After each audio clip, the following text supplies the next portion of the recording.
Alright, welcome to a new anime review series. This one I'm discussing the series Love Tyrant. Yeah, those of you who don't know what this series is, even I didn't know what this series was.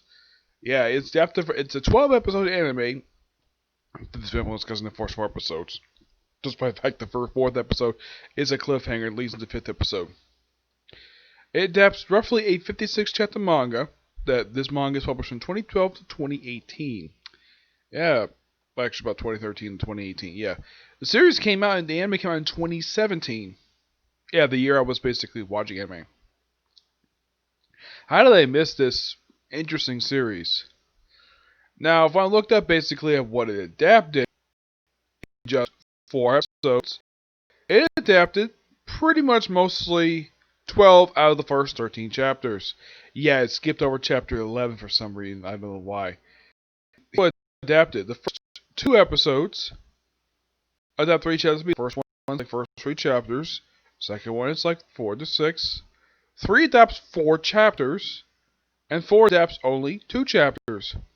Yeah, 3 adapts chapters 7 through 10, and 4 adapts chapters 12 and 13. Mostly, with the exception of episode 4, it's mostly a bit of standalone-ish episodes. Now, the anime starts off exactly how the manga starts off, with Guru basically harassing Sanji. That's the name of the main character. Guru is the Cupid. Yeah, she's Cupid. Oh yeah, and she has a fetish for hooking up men with each other. Oh my gosh, yes. And she has something called the Kiss Note, which looks suspiciously like the Death Note from the series Death Note. Yeah, it's got the same appearance. Heck, even the lettering is very similar to Death Note. You know, the difference is on the back of it, there's a heart on it. The Death Note doesn't have anything in the back of it. And it's the same size as the Death Note. You know, the difference is, oh yeah, and also she just was a Shinigami. Like, okay, even though she's not really one. So, this means, oh yeah, I write your name down, you have to kiss somebody within 24 hours, or basically, I will die and you be a virgin. And he's like, screw that, I'll make out with you. And of course, he makes it with her. Like, no, okay. He's like, she's flattered by it, but I need you to kiss somebody else, somebody you like. And it turns out this woman named Ankino. Yep. It was basically an athletic girl. And, well, basically, trying to talk to her. Guru walks behind her and pulls down her shorts, basically bagging her. Yeah, it's an old term, basically, from it's something when I was younger. Where someone jokingly pulls on someone else's pants, that's called bagging. And shows off panties, and hopefully get a reaction out of him. And of course, the girl, she does it too, has no reaction to having her shorts pulled down. Oh yeah, it turns out though she's actually psychotic, and she takes out knives. So basically, she writes her name down, chases around a bit, and then eventually they do make out, thus saving him. And of course, you also have the debut of her sister, though it's more like her half-sister, Yuri. Now, I should point out though that Guru was voiced by a woman named Jad Saxton. Yuri is voiced by Monica Real. Yep, for her, this is the 20th series I've heard her in. Yeah, I was surprised myself, basically, to discover that. Oh yeah.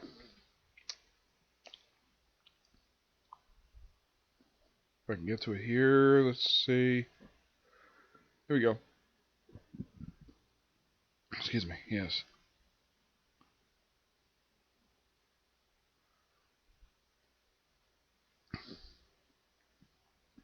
Oh yeah, the guy Sanji's voiced by Austin Tyndall. Not many series have heard of him, but it's great the fact I had a chance to hear him voice again. Now Akane, that's the name of the woman he's got a crush on. She's voiced by Amber Lee Connors. Yep. Oh yeah, there's another character. We'll discuss her in a bit. She debuts in episode 4. Yuri apparently has got a thing for her sister, though it's more like her half sister because these two both got different mothers, presumably the same father. But she first was no sister. She apparently is infatuated with her. So Guru basically has solves the problem. Basically, put her name and Yuri's name, Yuzo's name in the book. It's like basically it's like Sanji X Akano and Guru X. Of course, she shows up her basically her obsession with gay couples. She apparently loves hooking up gay couples. Like, the way she shows it off is the most ridiculous way possible. By having the Prime Minister and the Speaker of the House make out in front of everybody. And then later on, it's revealed these two went on a honeymoon later. I'm like, what? Why the heck would you hook up two politicians for like that for? And apparently the reason why she did, because she doesn't like love. She has a thing for boy love, but she doesn't understand love fully. But she does fall in love with Sanji, and she encourages her to become one of his lovers, even though that none of these women have ever slept with him at all. Though these women do have a tendency now. Both Akano and Guzu love making out with him. They do it constantly in these 4 episodes. The second episode, like after Yuzo gets added to the group, we have basically sort of a plot, sort of a strange thing. We have a sort of a development, a potential of a teacher-student relationship, a very romantic one, where there's this teacher in love with the class rep, though he doesn't look that much older than the class rep. Class rep is probably about 16, 17-ish. He looks like he's probably in his mid-20s. Yeah, he doesn't look that much older, and basically they're trying to do it without you. And of course, they also did this thing where, like, oh, let's have all these random guys show up, basically trying to reunite with their crush, have them instantly fall in love with, despite the fact they may or may not have romantic feelings for them. In the case of Izu, Akano, I think I keep forgetting the woman's name here.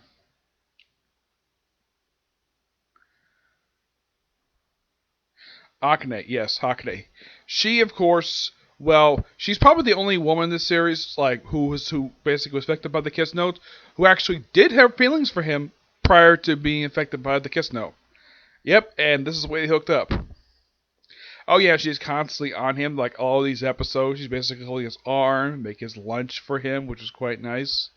And she's also extremely jealous. Also, she can stab him multiple times, and he'd be perfectly fine afterward because he's got the angel's grace. Though by the end of episode 2, he loses a death note.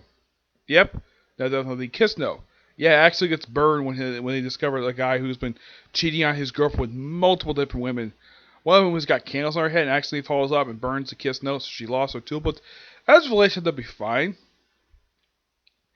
And then, oh yeah, and also the teacher and the student, they do kind of become a couple, but they can't exactly become official yet until after she graduates, which he's okay with that. I mean, they both admit they do have feelings for each other, except they can't exactly act to them yet because of the whole teacher-student stuff. But they don't have to wait too long. But that was a nice happy ending to that one. And surprisingly, that one only covered 3 chapters. That was in episode 2. 3, basically, it's like, okay, we need to find some new angel tool. And also, we also see her cat, who was voiced by Sunny Surratt. Yep, gotta love this guy. Though you can't exactly recognize it. No, here's the thing. The way that he voiced him, you can't really tell it's really him. Despite the fact it really is Sunny Surratt. He voices the character a little differently than how he voices other characters. Slightly different lower pitch. Yeah.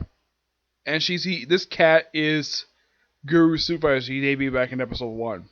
So of course he basically shows up. So they never had this before, but they'll be fine.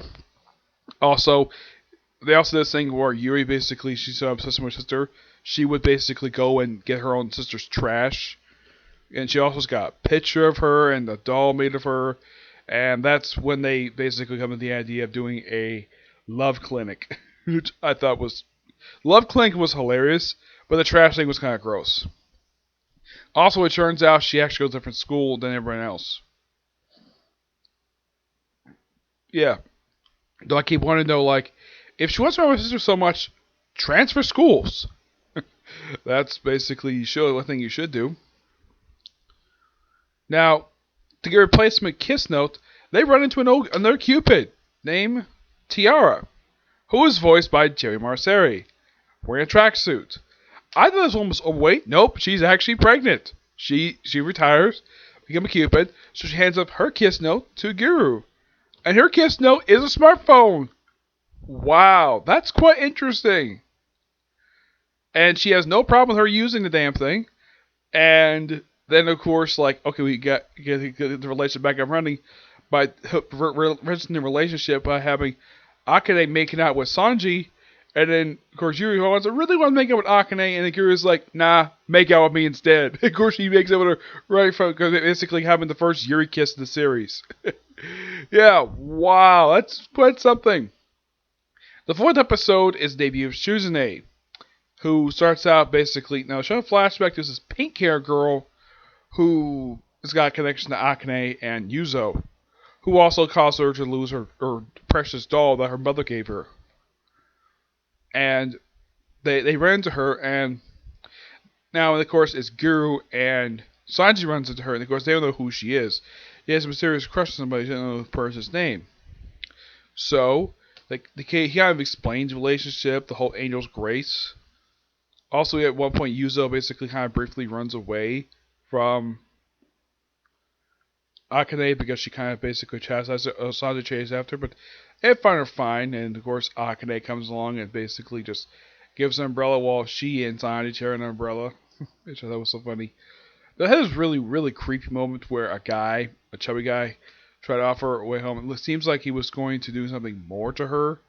They got back to school, but apparently her Angel's Grace activated, so she had to protect herself. So he, like, the front of his clothes shed, and he just ran away.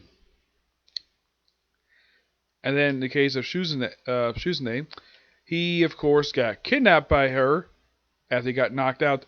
Yeah, and it turns out, well, actually, they go to a warehouse where he gets knocked out, and he wakes up, and then he's tied up.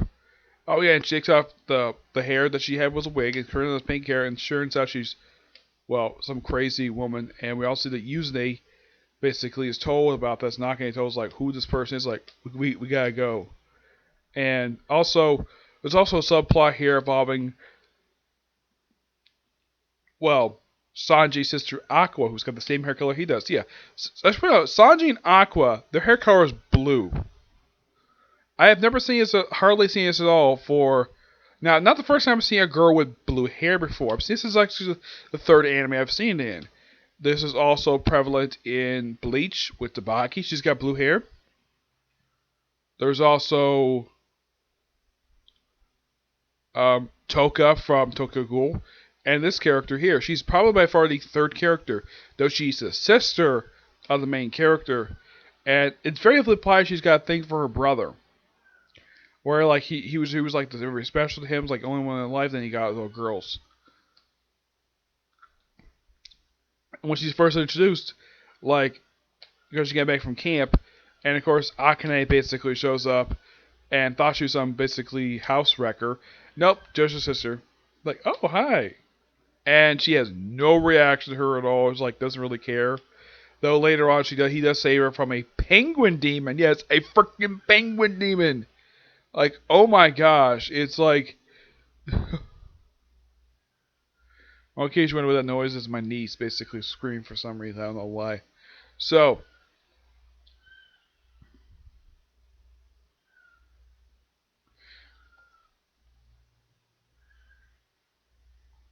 okay. Anyways, yes. So, penguin demon, turns out that apparently this is a demon that's very prevalent, and this thing was arrested due to apparently trying to consume a child, like doing something strange with a child. Though Sanji is able to beat the damn thing by having Aqua jump into his arms, and then briefly carrying her back, though she apparently put on some weight, though her being older. And then she jumps off and runs back home. And there's that. And that's pretty much all the episode I can think of that happened over the course of the first 4 episodes of the series. There'll be 2 more videos of this discussing the rest of the series, the last 8 episodes of the series. So yeah, that's it for this particular view. My next view is gonna be a Comic Corner, discussing 2 Marvel trades I got recently. Okay, till next video. Bye.